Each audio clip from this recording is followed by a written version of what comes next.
नमस्कार, आप देख रहे हैं न्यूज फॉर एशिया और मैं हूं गीतिका पांडे। चीन प्रौद्योगिकी के क्षेत्र में भारत के मुकाबले काफी आगे है।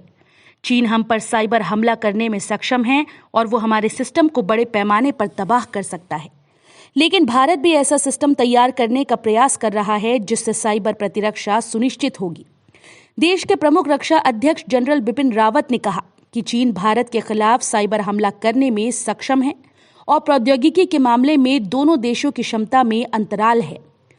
विवेकानंद इंटरनेशनल फाउंडेशन में आयोजित एक कार्यक्रम को संबोधित करते हुए जनरल बिपिन रावत ने कहा कि भारत के नेतृत्व ने देश की सुरक्षा और गरिमा पर अकारण हमले के मद्देनजर महत्वपूर्ण राष्ट्रीय हितों को बरकरार रखने में राजनीतिक इच्छाशक्ति और दृढ़ निश्चय का प्रदर्शन किया। उनकी इस टिप्पणी को पूर्वी लद्दाख में चीन के साथ सीमा गतिरोध के परिप्रेक्ष्य में देखा जा रहा है। सीडीएस ने कहा कि भारत और चीन के बीच सबसे बड़ा अंतराल साइबर क्षेत्र में है।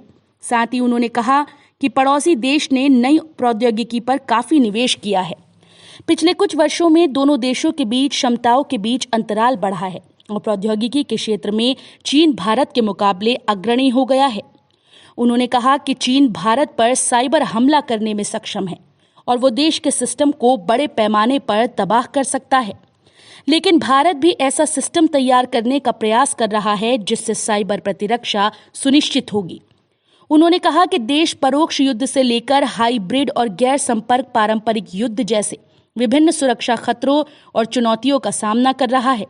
भारत को अपने मित्रों में किसी तरह की असुरक्षा उत्पन्न किए बिना इस तरह की चुनौतियों से सख्ती और प्रबलता से निपटने की क्षमताएं विकसित करनी होंगी।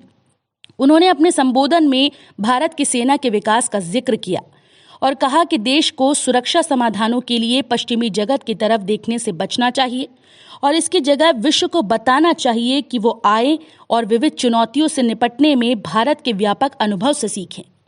जनरल रावत ने कहा कि भारत के बाहरी खतरों से प्रभावी कूटनीति और पर्याप्त रक्षा क्षमता से निपटा जा सकता है, लेकिन साथ ही उल्लेख किया कि मजबूत राजनीतिक संस्थान, आर्थिक वृद्धि, सामाजिक सौहार्द, प्रभावी कानून व्यवस्था तंत्र, त्वरित न्यायिक राहत और सुशासन आंतरिक स्थिरता के लिए पहली आवश्यकता है। उन्होंने कहा, हमारे नेतृत्व ने देश की सुरक्षा मूल्यों और गरिमा पर अकारण हमले के मद्देनजर महत्वपूर्ण राष्ट्रीय हितों को बरकरार रखने में राजनीतिक इच्छाशक्ति और दृढ़ निश्चय का प्रदर्शन किया है।